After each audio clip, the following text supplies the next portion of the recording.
Hello, finance ಕಡೆಯಿಂದ ಮಾತಾಡ್ತಿರೋದು. 2 ತಿಂಗಳಿಂದ ಗಾಡಿ EMI ಕಟ್ಟಿಲ್ಲ ಅಲ್ವಾ? ಇವಾಗ ಸಾಯಂಕಾಲ ಒಳಗೆ ಕಟ್ಟಿಲ್ಲ ಅಂದರೆ ಗಾಡಿ ತಗೊಂಡು ಹೋಗ್ತೀವಿ ಬಂದು. ಸರ್ ಇವತ್ತು ಸಾಯಂಕಾಲ ಒಳಗಡೆ ಕಟ್ಬಿಡ್ತೀನಿ ಸರ್. ಹೇಳು ಮಗ. ಹಲೋ ಮಗ, ಎಮರ್ಜೆನ್ಸಿ 10,000 ಬೇಕಿತ್ತು ಮಗ. ನನ್ನ ಹತ್ರ ದುಡ್ಡಿಲ್ಲ ಕಣ. ಪ್ಲೀಸ್ ಮಗ, 10 ಡೇಸ್ ಒಳಗಡೆ ವಾಪಸ್ ಕೊಟ್ಬಿಡ್ತೀನಾ? ಲಾಸ್ಟ್ ಟೈಮ್ ನನ್ನ ಹತ್ರ ದುಡ್ಡು ಇಸ್ಕೊಂಡು 10 ದಿನದಲ್ಲಿ ಕೊಡ್ತೀನಿ ಅಂತ ಹೇಳಿ 2 ತಿಂಗಳು ನಾನು ಆಟ ಆಡ್ಸಿದ್ಯಾ. ಇವತ್ತು ನನ್ನ ಹತ್ರ ದುಡ್ಡಿದ್ರು ನಾನು ಹಿಂಗೆ ಕೊಡಲ್ಲ. ಯಾಕೋ ಮಗ, ಏನಾಯ್ತು ಸಡನ್ ಆಗಿ ಡಲ್ ಆದೆ?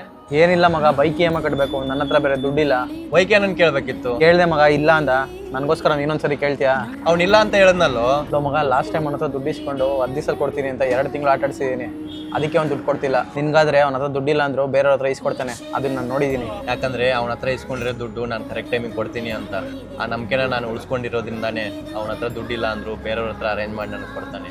ಆದ್ರೆ ನೀನು ಅವನ ಹತ್ರ ದುಡ್ಡು ಇಸ್ಕೊಂಡು 10 ದಿನದಲ್ಲಿ ವಾಪಸ್ ಕೊಡ್ತೀನಿ ಅಂತ ಹೇಳಿ 2 ತಿಂಗಳು ಅವನ ಆಟ ಆಡ್ಸಿದ್ಯಾ. ಆ ನಂಬಿಕೆನ ಒಂದ್ಸಾರಿ ಕಳ್ಕೊಂಡ್ಮೇಲೆ ನಾವು ಎಮರ್ಜೆನ್ಸಿ ಅಂತ ಹಾಸ್ಪಿಟಲಲ್ಲಿ ಇದ್ರು ಯಾರು 1 ರೂಪಾಯಿನೂ ಸಹಾಯ ಮಾಡಲ್ಲ. ಆ ನಂಬಿಕೆನ ಆದಷ್ಟು ಉಳಿಸ್ಕೊಳ್ಳೋಕ್ಕೆ ಟ್ರೈ ಮಾಡು.